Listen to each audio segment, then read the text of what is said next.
Escribo esto bajo una fuerte tensión mental, ya que cuando llegue la noche habré dejado de existir. Sin dinero y agotada mi provisión de droga, que es lo único que me hace tolerable la vida, no puedo seguir soportando más esta tortura. Me arrojaré desde la ventana de la buhardilla a la sórdida calle de abajo. Pese a mi esclavitud a la morfina, no me considero un débil ni un degenerado. Cuando hayan leído estas páginas atropelladamente garabateadas, quizás se hagan idea, aunque no del todo, de por qué tengo que buscar el olvido y la muerte. Fue en una de las zonas más abiertas y menos frecuentadas del anchuroso Pacífico, donde el paquebote en el que iba yo de sobrecargo cayó apresado por un corsario alemán. La Gran Guerra estaba entonces en sus comienzos y las fuerzas oceánicas de los hunos aún no se habían hundido en su degradación posterior. Así que nuestro buque fue capturado legalmente y nuestra tripulación tratada con toda la deferencia y consideración debidas a unos prisioneros navales. En efecto, tan liberal era la disciplina de nuestros opresores que 5 días más tarde conseguí escaparme en un pequeño bote con agua y provisiones para bastante tiempo. Cuando al fin me encontré libre y a la deriva, tenía muy poca idea de cuál era mi situación. Navegante poco experto, solo sabía calcular de manera muy vaga, por el sol y las estrellas, que estaba algo al sur del Ecuador. No sabía en absoluto en qué longitud, y no se divisaba isla ni costa algunas. El tiempo se mantenía bueno, y durante incontables días navegué sin rumbo bajo un sol abrasador, con la esperanza de que pasara algún barco o de que me arrojaran las olas a alguna región habitable. Pero no aparecían ni barcos ni tierra, y empecé a desesperar en mi soledad, en medio de aquella ondulante e ininterrumpida inmensidad azul. El cambio ocurrió mientras dormía. Nunca llegaré a conocer los pormenores, porque mi sueño, aunque poblado de pesadillas, fue ininterrumpido. Cuando desperté finalmente, descubrí que me encontraba medio succionado en una especie de lodazal viscoso y negruzco que se extendía a mi alrededor, con monótonas ondulaciones hasta donde alcanzaba la vista, y en el cual se había adentrado mi bote cierto trecho. Aunque cabe suponer que mi primera reacción fuera de perplejidad ante una transformación del paisaje tan prodigiosa e inesperada, en realidad sentí más horror que asombro, pues había en la atmósfera y en la superficie putrefacta una calidad siniestra que me heló el corazón. La zona estaba corrompida de peces descompuestos y otros animales menos identificables que se veían emerger en el cieno de la interminable llanura. Quizá no deba esperar transmitir con meras palabras la indecible repugnancia que puede reinar en el absoluto silencio y la estéril inmensidad. Nada alcanzaba a oírse, nada había a la vista, salvo una vasta extensión de légamo negruzco. Si bien la absoluta quietud y la uniformidad del paisaje me producían un terror nauseabundo.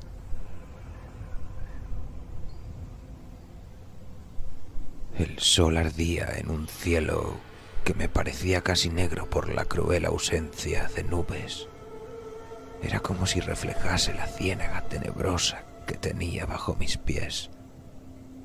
Al meterme en el bote encallado, me di cuenta de que solo una posibilidad podía explicar mi situación.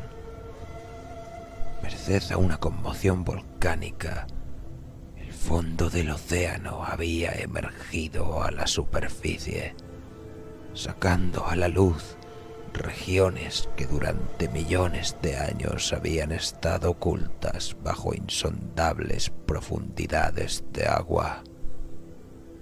Tan grande era la extensión de esta nueva tierra emergida debajo de mí, que no lograba percibir el más leve rumor de oleaje, por mucho que aguzaba el oído. Tampoco había aves marinas que se alimentaran de aquellos peces muertos. Durante varias horas estuve pensando y meditando sentado en el bote, que se apoyaba sobre un costado y proporcionaba un poco de sombra al desplazarse el sol en el cielo. A medida que el día avanzaba, el suelo iba perdiendo pegajosidad, por lo que en poco tiempo estaría bastante seco para poderlo recorrer fácilmente. Dormí poco esa noche y al día siguiente me preparé una provisión de agua y comida a fin de emprender la marcha en busca del desaparecido mar y de un posible rescate. A la mañana del tercer día comprobé que el suelo estaba bastante seco para andar por él con comodidad. El hedor a pescado era insoportable, pero me tenían preocupado cosas más graves para que me molestase este desagradable inconveniente, y me puse en marcha hacia una meta desconocida. Durante todo el día caminé constantemente en dirección oeste, guiado por una lejana colina que descollaba por encima de las demás elevaciones del ondulado desierto. Acampé esa noche y al día siguiente proseguí la marcha hacia la colina, aunque parecía escasamente más cerca que la primera vez que la descubrí. Al atardecer del cuarto día llegué al pie de dicha elevación, que resultó ser mucho más alta de lo que me había parecido de lejos. Tenía un valle delante que hacía más pronunciado el relieve respecto del resto de la superficie. Demasiado cansado para emprender el ascenso, dormí a la sombra de la colina.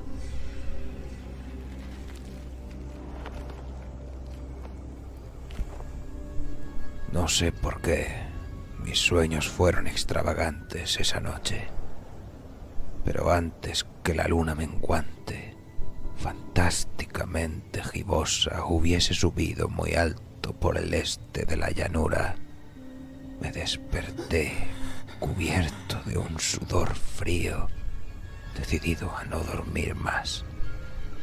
Las visiones que había tenido eran excesivas para soportarlas otra vez. A la luz de la luna comprendí lo imprudente que había sido al viajar de día. Sin el sol abrasador, la marcha me habría resultado menos fatigosa. De hecho, me sentí de nuevo lo bastante fuerte como para acometer el ascenso que por la tarde no había sido capaz de emprender. Recogí mis cosas e inicié la subida a la cresta de la elevación. Ya he dicho que la ininterrumpida monotonía de la ondulada llanura era fuente de un vago horror para mí. Pero creo que mi horror aumentó cuando llegué a lo alto del monte y vi al otro lado, una inmensa sima o cañón, cuya oscura concavidad aún no iluminaba la luna. Me pareció que me encontraba en el borde del mundo, escrutando desde el mismo canto hacia un caos insondable de noche eterna. En mi terror se mezclaban extraños recuerdos del paraíso perdido y la espantosa ascensión de Satanás a través de remotas regiones de tinieblas. Al elevarse más la luna en el cielo, empecé a observar que las laderas del valle no eran tan completamente perpendiculares como había imaginado.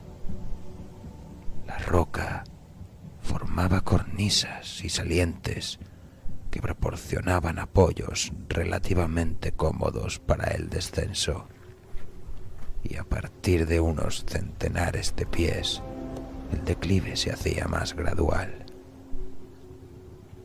Movido por un impulso que no me es posible analizar con precisión, bajé trabajosamente por las rocas hasta el declive más suave, sin dejar de mirar hacia las profundidades estigias donde aún no había penetrado la luz. De repente, me llamó la atención un objeto singular que había en la ladera opuesta, el cual se erguía enhiesto como a un centenar de yardas de donde estaba yo. Objeto que brilló con un resplandor blanquecino al recibir de pronto los primeros rayos de la luna ascendente. No tardé en comprobar que era tan solo una piedra gigantesca, pero tuve la clara impresión de que su posición y su contorno no eran enteramente obra de la naturaleza. Un examen más detenido me llenó de sensaciones imposibles de expresar, pues pese a su enorme magnitud y su situación en un abismo abierto en el fondo del mar cuando el mundo era joven, me di cuenta, sin posibilidad de duda, de que el extraño objeto era un monolito perfectamente tallado, cuya imponente masa había conocido el arte y quizá el culto de criaturas vivas y pensantes. Confuso y asustado, aunque no sin cierta emoción de científico o de arqueólogo, examiné mis alrededores con atención. La luna, ahora casi en su cenit, asomaba espectral y vívida por encima de los gigantescos peldaños que rodeaban el abismo, y reveló un ancho curso de agua que discurría por el fondo formando meandros, yéndose en ambas direcciones y casi lamiéndome los pies donde me había detenido. Al otro lado del abismo, las pequeñas olas bañaban la base del ciclópeo monolito, en cuya superficie podía distinguir ahora inscripciones y toscos relieves. La escritura pertenecía a un sistema de jeroglíficos desconocido para mí, distinto de cuantos yo había visto en los libros y consistente en su mayor parte en símbolos acuáticos esquematizados: peces, anguilas, pulpos, crustáceos, moluscos, ballenas y demás. Algunos de los caracteres representaban evidentemente seres marinos desconocidos para el mundo moderno, pero cuyos cuerpos en descomposición había visto yo en la llanura surgida del océano.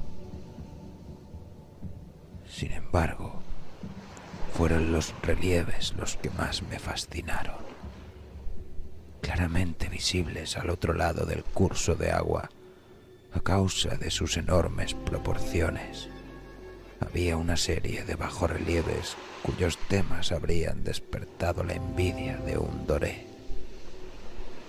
Creo que estos seres pretendían representar hombres, al menos cierta clase de hombres, aunque aparecían retozando como peces en las aguas de alguna gruta marina o rindiendo homenaje a algún monumento monolítico bajo el agua también. No me atrevo a descubrir con detalle sus rostros y sus cuerpos, ya que el mero recuerdo me produce vahidos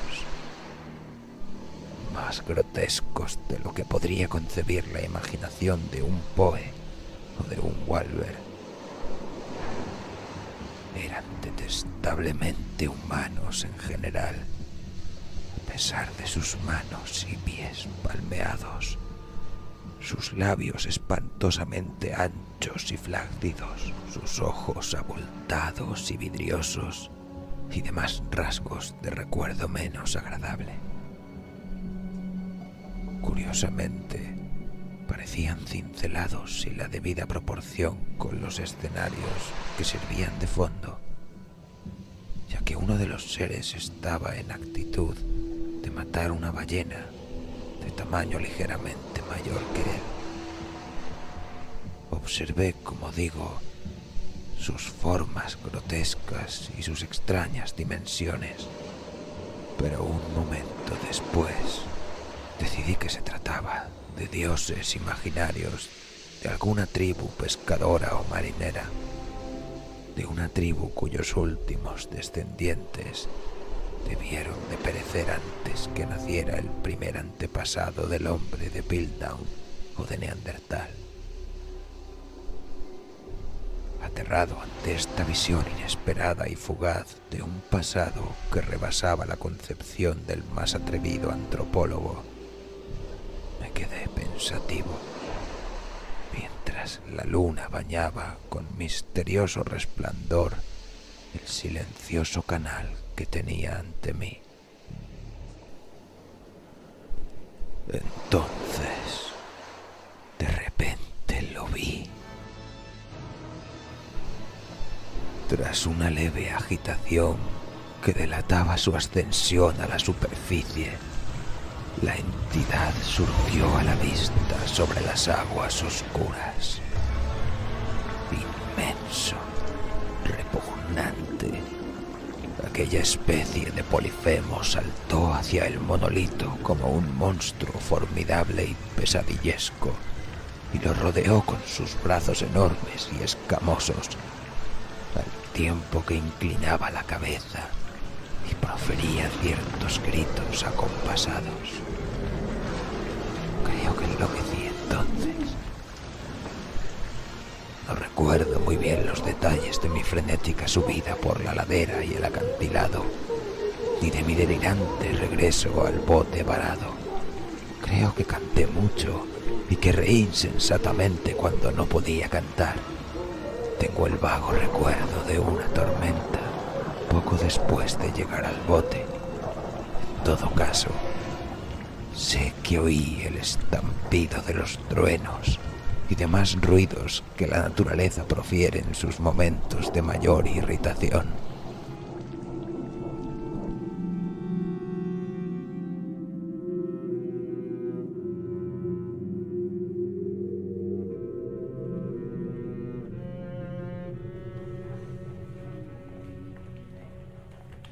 Cuando salí de las sombras estaba en un hospital de San Francisco.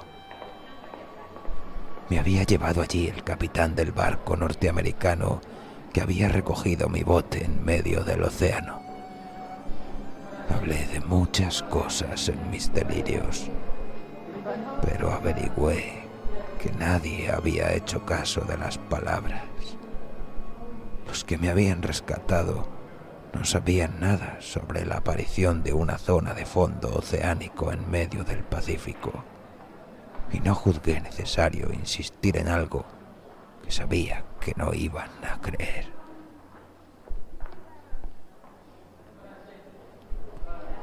Un día fui a ver a un famoso etnólogo y lo divertí haciéndole extrañas preguntas sobre la antigua leyenda filistea en torno a Dagón, el dios pez. Pero enseguida me di cuenta de que era un hombre irremediablemente convencional y dejé de preguntar.